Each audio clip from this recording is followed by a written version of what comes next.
to veto HB-1228. Yeah!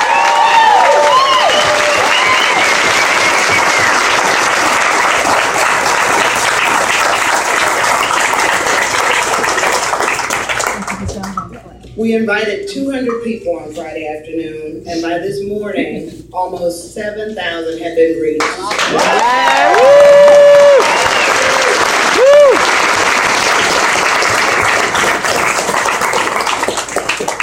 Because of allies like Just Communities of Arkansas, RTEC, Center for Artistic Revolution, the Arkansas Democratic Party, and Arkansans for Equality, and many others. Many of you spread the word to get people here so that we can try to fight this. And I say privilege because we've had so many great allies in this fight, working for our community, and many of them have had a great and loud opposition to this awful legislation. I'd like to recognize a few of them. Some of them are not in the room, but they sent their regrets. That's Senator Joyce Elliott.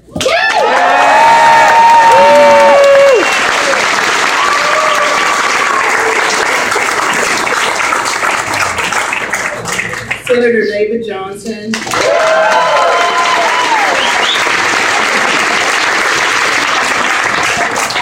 Senator Linda Chesterfield.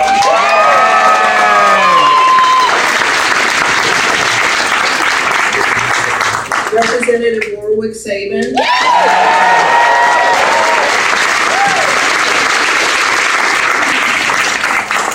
And Representative Clark Tucker.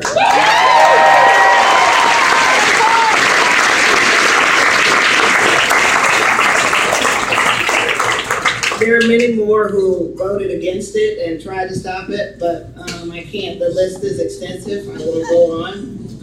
I would like to recognize also who will be joining us later in the program, former Attorney General Dustin McDaniel,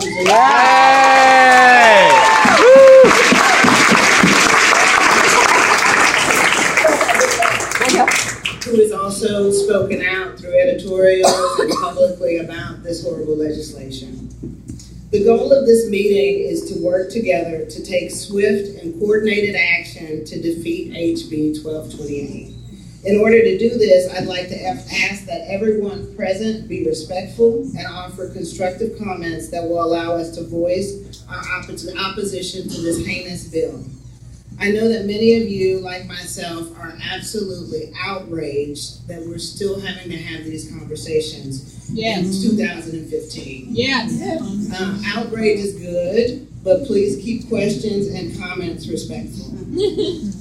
To better understand the potential impact of HB-1228 and explain its current status in the legislature, I'd like to call to the stage Barbara Mariani, of the Pulaski County. She's the Deputy Prosecuting Attorney of Pulaski County.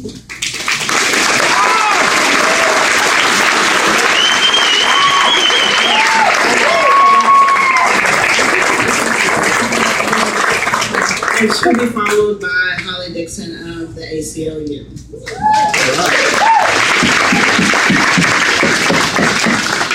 So number one, this is a community meeting. What that means is I want you to yell. I want to hear when you approve of things. I want to hear when you disapprove of things. So please feel free. It's not going to bother me if you scream something out while I'm talking. I'm used to it. All right. Yes, ma'am. So my name's Barbara, obviously. I am also the Vice President of Stonewall Democratic Caucus.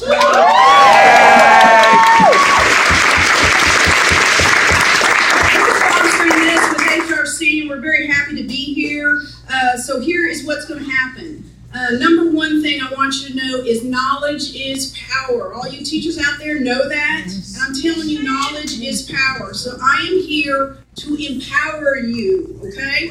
So here's what I'm going to do. We got 1228. It's broken up into two halves. I'm going to explain to you what 1228, not in legal jargons that make sense to no one. All right? Thank you. All right. In everyday layman terms, all right? So that you, when you go to sit down at your Thanksgiving dinner or your Christmas dinner, and one of your relatives says, well, I don't think that's that bad. You don't sit there and go, oh man, how do I do this? I'm going to tell you how to do it. All right? So the first half I'm going to ask to do with state actors, okay? They are the people that are focused on it. I'm going to talk to you about state actors, all right? And how the law applies to state actors. I know that's a legal jargon. Hold on. I'll get to that layman term. Just give a second. And then Holly here from ACLU, yes.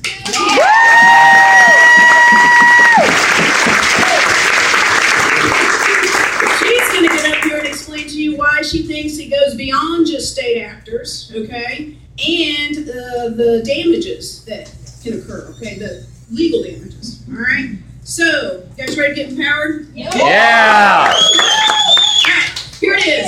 I am going to explain this in one sentence. It's going to be a nutshell, all right? Because I know that a bunch of legislators get up there and blah, blah, blah, blah, blah, blah, blah. No offense to you good legislators here. All right, so here's what it is. Here it is. State action shall not substantially burden a person's right to exercise religion, all right? And if it does, that person can claim religion as a defense and sue the state and its subdivision for monetary damages. That is 1228 in a nutshell, all right? All right, so let's talk about this legal jargon. Number one, state actions. Half of you are going up with state action. What the heck are you talking about? Here's what state action is, all right? State action is any implementation, application, enforcement of any law. Wait, I'm going to say that again. You guys listening to me? Of any laws, any ordinances, any rules, any regulations, and any policies. That is what state action is. So your number one question is, who the heck is a state actor? Here's who state actors are. Police are state actors. Prosecutors are state actors. Judges are state actors. City attorneys are state actors. DHS is a state actor. Hey, UAMS, guess what? You're included in state actors, UAMS. State universities are state actors. Social services are state actors. That's any government office, such as, are you listening? Clerk's offices are state actors, all right? Driver control offices are state actors. Auditors' offices are state actors. Treasurer offices are state actors. I can stand up here for an hour and go on. Do you guys get the point what a state actor is? Does everyone know what one is? Yeah. Let's go. So what is action? Your next thing is action. I got what this, who it is. What is it, right? What is it? Here's what it is. Anytime that laws are enforced, that's state action. Anytime there's handing down of judgments by judges, such as the wonderful Judge Piazza, that is state action.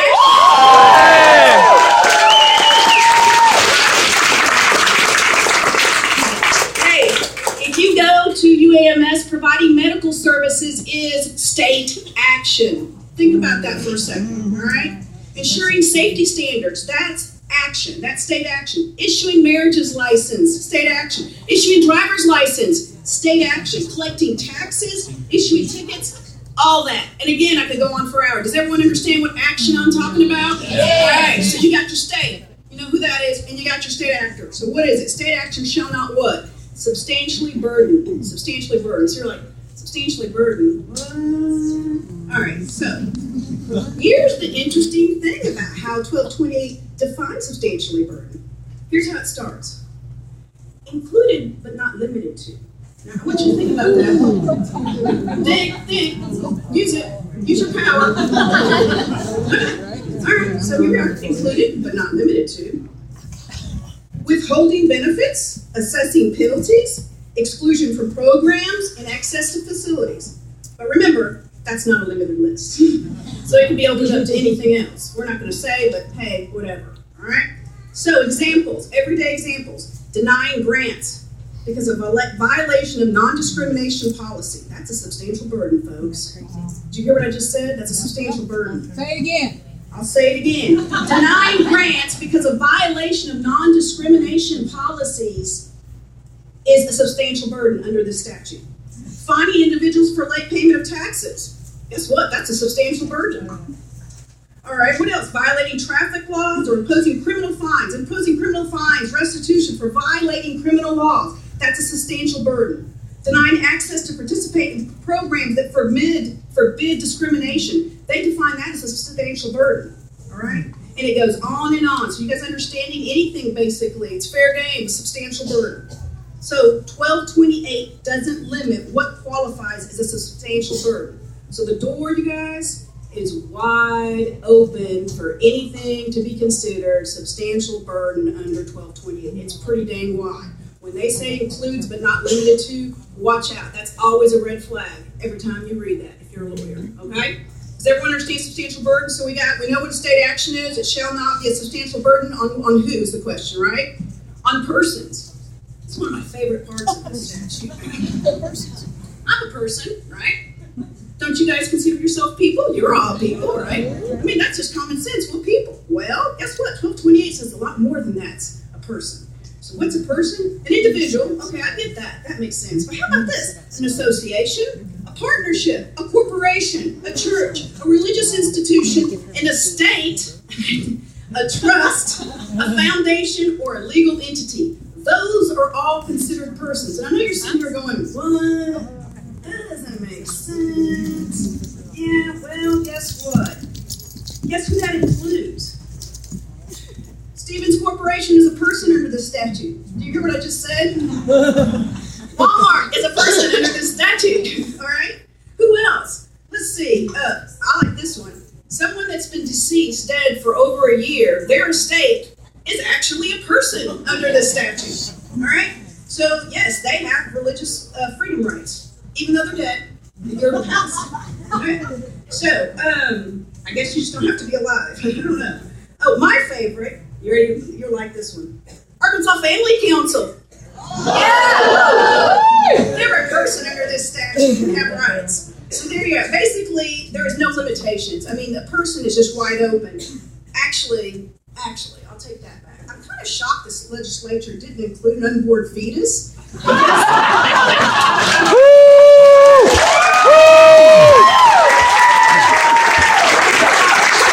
Yeah. Seriously. A big old oversight by Ballinger and Hester, because I'm sure they would want to throw that in if they could. Yeah. So I can tell you that is not a person under this statute, oddly enough. So there we have state action shall not substantially burden. We got what that is. A person's what? All right. Right to exercise religion. So what is right to exercise religion? That is the question. All right. Here's what it is, and it's not what you think it is. It is a sincerely held religious belief. Wait for it. Even if it's not part of an established or recognized religion. Or even if it's not compulsory to establish that recognized religion. All right? So basically, anything sincerely held. Yeah. So this covers any kind of discriminatory belief you can think of, as long as you say it's sincerely held religious belief. I'm okay. All right? Does anyone understand how that's defined? Yeah. The big thing about this is, I'm going to say this twice. This definition does not comply with federal law or the United States Supreme Court ruling. Yeah!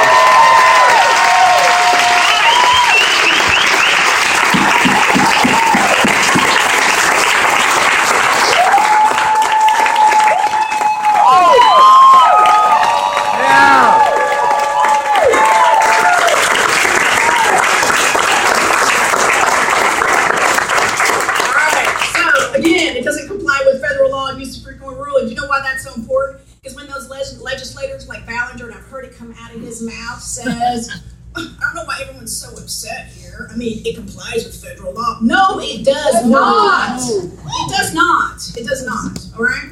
All right, so now that you know what it is, what is the effect? What are the everyday effects? How does it affect you? How does it affect your family? How does it affect your friends? All right, number one, all right, there's going to be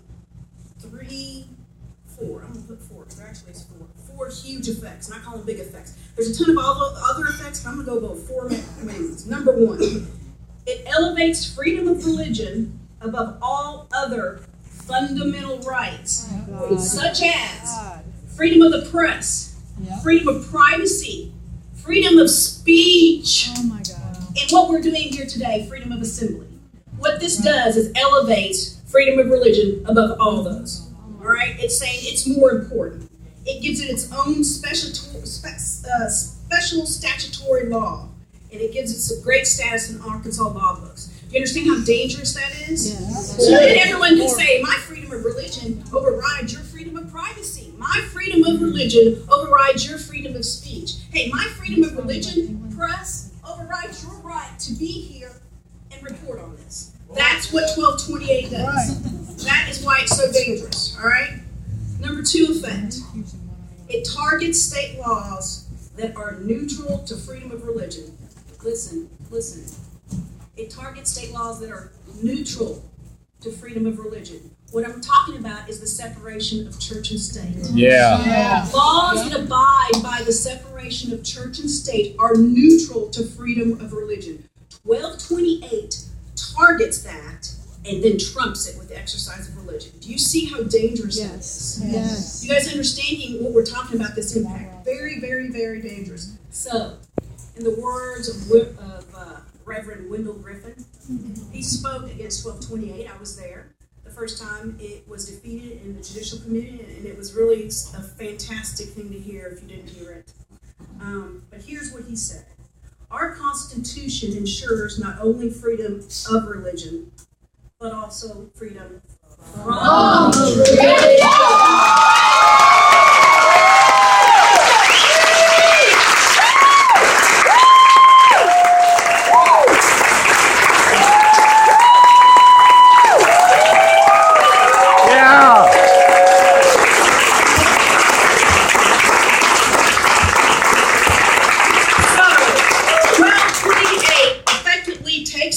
Your fundamental right to be free from your religion. 1228 effectively takes away your freedom not to recognize and follow the religious rights claim that to be LGBT is to be against God. That's what this does. That's what this does. It takes that away.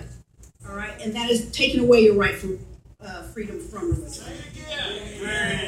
1228 effectively takes away your freedom to not recognize and follow the religious rights claim that to be LGBT is to be against God. Yes, ma'am. That's huge. Let's not forget about interracial families. And interracial families. And I am getting to that point too. Right now I'm on LGBT. I am getting to you other minorities. Hold on. I'm with you.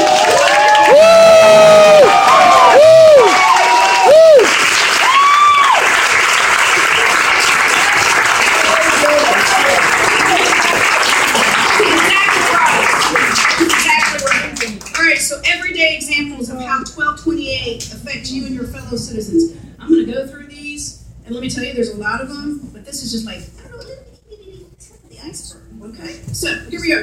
So let's just say, and I'm going to go through some LGBT ones, and then I'm going to go through some other minorities too, so we can have a whole picture of how 1228 affects everything, okay?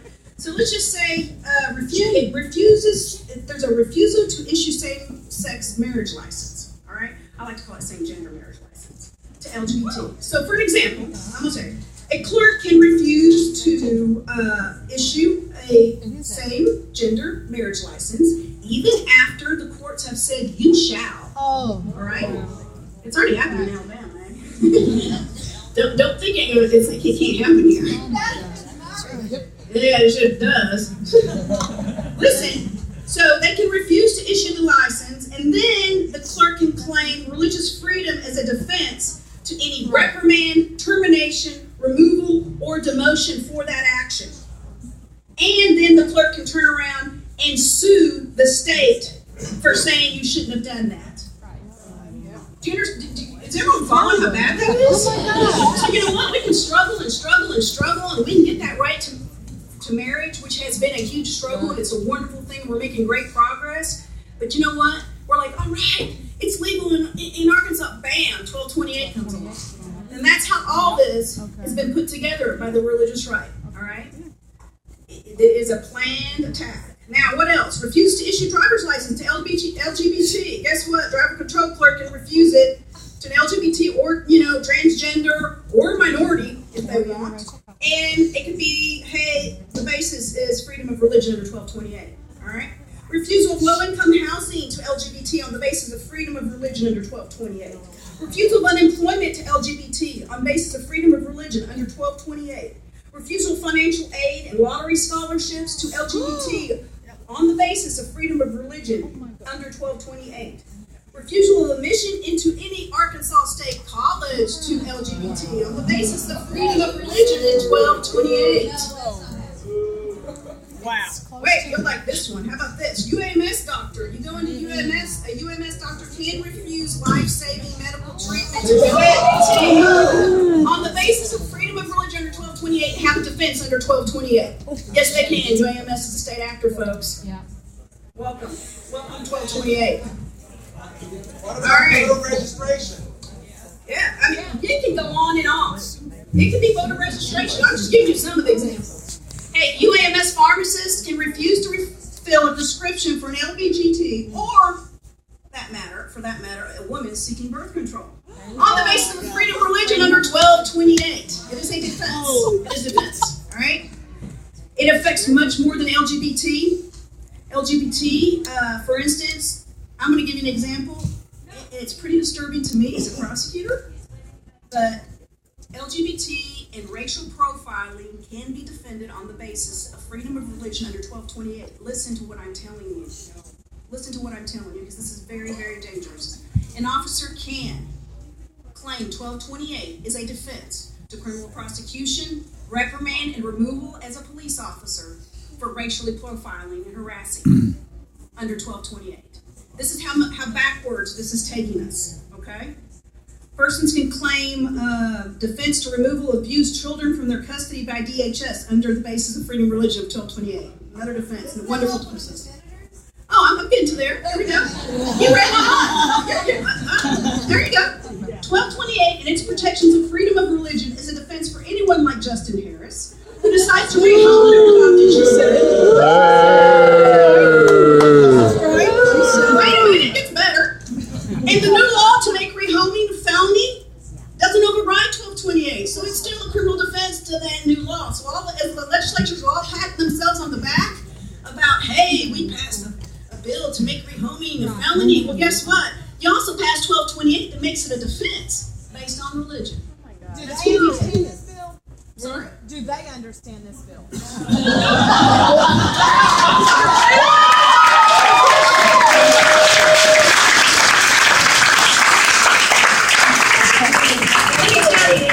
I think they do understand it, but if they don't understand it, they are being led by people who definitely do understand it. They're very, very organized.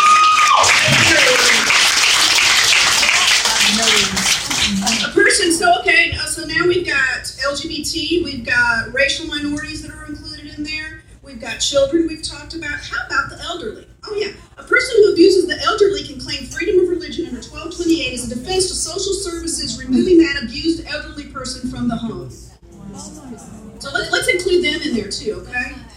And my favorite, because I focus on criminal law, criminal defendant who commits a hate crime of murder, rape, or battery against an LGBT, a woman, an African American, a Hispanic, a disabled person, you name the minority, pick them and put them in there. They can claim a criminal defense of freedom of religion or 1228 in Arkansas for that murder, rape, and battery. What? That's how extensive this is. Yeah, I know you're saying what. They don't like talking about that, do they?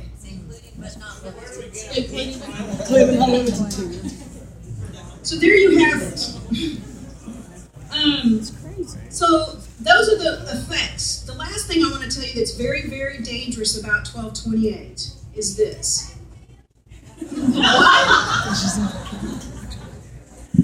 So listen. Here's a social thing. It's really scary. It emboldens all the haters and bigots and discriminators to come out of the woodwork in Arkansas. And unfortunately, they are here. Oh yeah. Oh yeah. Hear from them as loud because it's not socially acceptable. But now, Yeah. you watch. Yep. You watch. There will come out. They will spew their vile hate and pain, and they will justify it all under freedom of religion pursuant to 1228. And that's a scary, scary, scary, frightening aspect of this bill. All right? That's how it affects you. Now, I know I'm sitting here blabbing, you're going, oh God, let's, Here's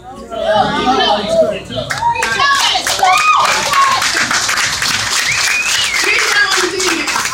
I want to teach you how to argue against 1228 sponsors and supporters, okay? We refuse to do the laws they make pursuant to 1228. You can refuse to do anything. I can't guarantee the consequences. I say that all the time as a prosecutor. Of course you can. So anyway, so how do you argue against 1228, the sponsor supporter?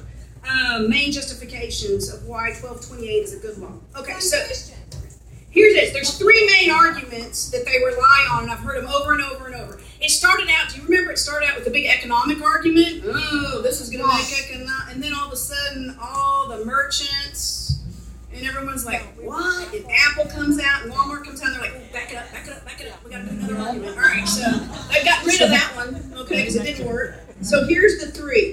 All right, so number one, and I've actually heard this come out of Bob Ballinger's mouth on the big gay radio shows. Here's what he said. 1228 doesn't target LGBT. It is simply protecting religious practices that are not protected the way they should be. All right, so here's how you fight that argument. Are you ready? It's very simple. One simple question shuts this down. Since when have religious practices not been protected the way they should be? Right. Just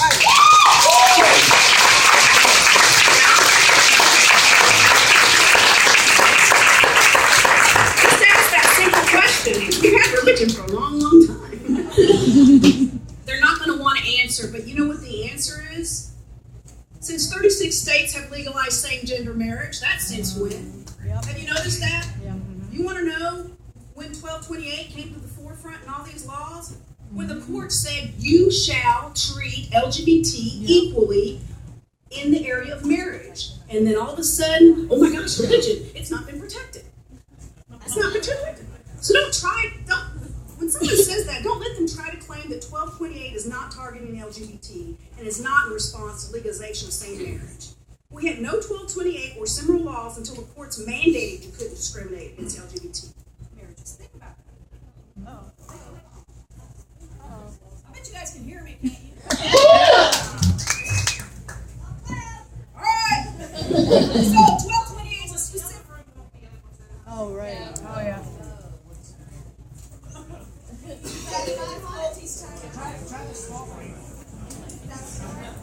Enforcement of laws, ordinance, and rules. You just have to demonstrate a compelling state interest in the least restrictive means. Okay, I call this the legal jargon defense. You misunderstand because you're not an attorney defense. So what it is these guys are going. I'm going to throw in a bunch of legal jargon so they'll go away because they can't understand it. All right, it's very easy. Compelling state interest is the highest level of justification required under the law and the hardest burden to meet under the law.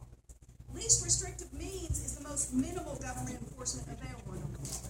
So when they throw those two words out, you can say, oh, so excuse me if I don't slink back to my dark closet, but when you use those big legal words, I suppose I should